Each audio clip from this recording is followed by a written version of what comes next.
In the sun-scorched cradle of the Sahel, where the Nile sang ancient secrets and sand dunes danced with the wind, lived Damba, a fisherman with eyes that mirrored the river's depths, and a net cast as wide as his dreams. But these dreams were plagued by empty fish traps and hungry bellies. The Nile, once a bountiful mother, had grown sullen, her offerings dwindling with each passing moon. One fateful night, desperation twisted Damba's gut like a catfish hook. Whispers of forbidden waters danced on the air, the echoing river, shrouded in mist and guarded by legends of Mami Wata, the mermaid spirit. Fear warred with hunger, but the gnawing emptiness in his family's bellies won. Under the cloak of a moonless sky, Damba cast his net into the forbidden waters, his heart drumming a frantic rhythm against his ribs. The mist swirled, an icy shroud that choked the moonlight. The reeds hissed like vipers. He stumbled upon a moonlit clearing where the river shimmered like molten silver, and there, perched on a water-smoothed rock, sat Mami Wata. Her obsidian skin glistened under the moon. Her eyes, emeralds that held the echoes of millennia, pierced his soul. Her hair, woven with river lilies, cascaded down into a magnificent tail that shimmered with scales the color of twilight. Damba froze, the net heavy in his hands, fear a cold knot in his throat. But before he could flee, Mami Wata spoke, her voice a melody played on water and reeds. Foolish fisherman, you trespass on my domain. What offering do you bring? Damba, his voice trembling like a desert leaf, stammered, "Forgive me, Mami Wata. I come not to steal, but to plead. The Nile offers nothing, and my family starves." Mami Wata's laughter, cold and brittle, rippled through the clearing. The Nile gives only to those who respect her, not those who plunder her secrets. With a flick of her tail, the water churned. Gigantic catfish, their eyes glowing like embers, rose from the depths, surrounding Damba, fangs bared and ready to rip, his breath caught in his throat, the taste of fear metallic on his tongue. The catfish vanished. Mami Wata studied him, a flicker of something akin to amusement in her eyes. "Very well," she said, her voice softer now. "You shall have fish, but remember, Damba, the echoing river demands respect. Tell your village, its waters are not for those who ignore its whispers." From the swirling depths, a single catfish rose, larger than any Damba had ever seen. Its scales shimmered with an inner light, and in its mouth it held a single perfect pearl. Mami Wata's image dissolved into the mist, leaving only the haunting melody hanging in the air. Damba returned to Abasi, laden not just with fish, but with a chilling tale and a heart heavy with responsibility. He shared Mami Wata's warning, his voice hoarse from fear and awe.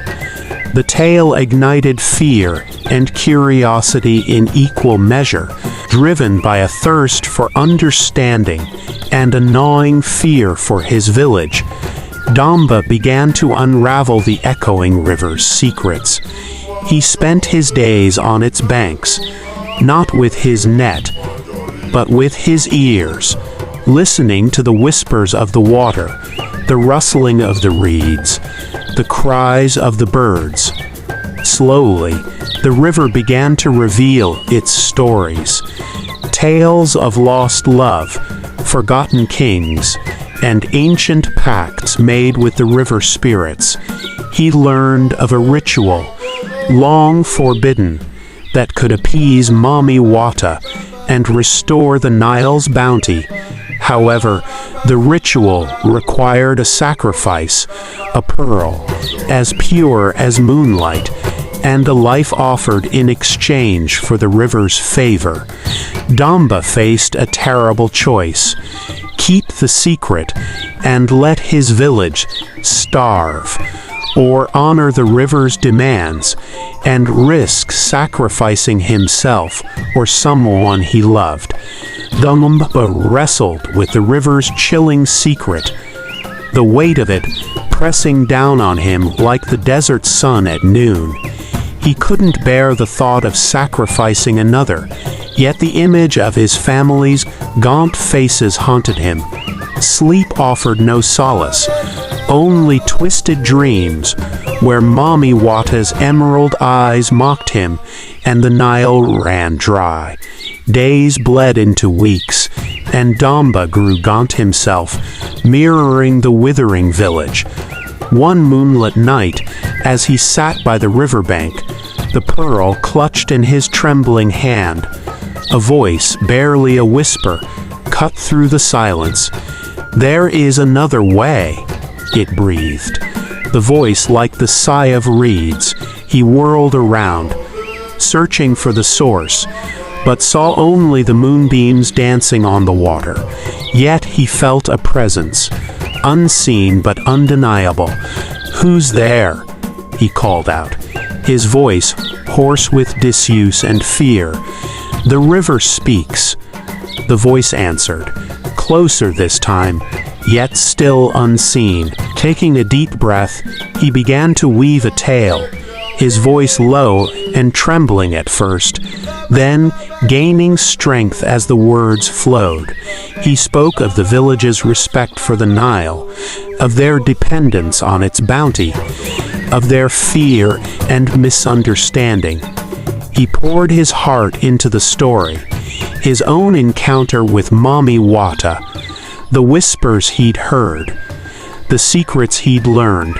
As he spoke, the air grew alive with unseen presences. The reeds seemed to sway in rhythm with his words, the water shimmering with an inner light. And when he finished, a profound silence descended. Then, from the depths, a melody arose, mournful yet strangely beautiful.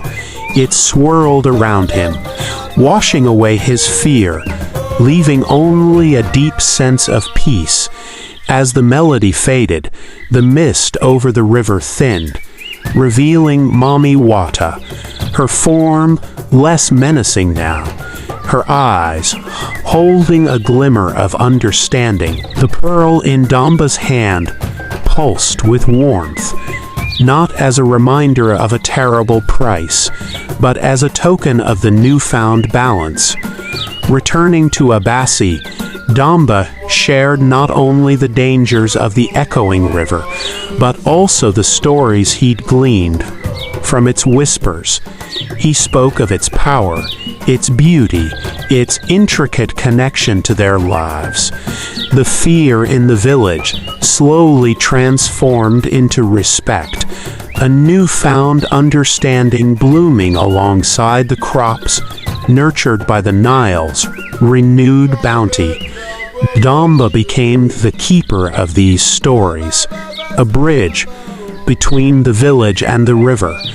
He wove tales of the Nile's spirits, its history, its fragile ecosystem, ensuring that his people never forgot the lessons learned.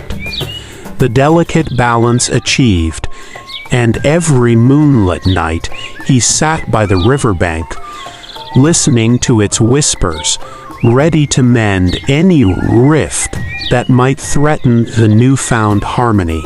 His voice, forever a soothing melody on the wind, carrying the stories of the river and the village in perfect harmony.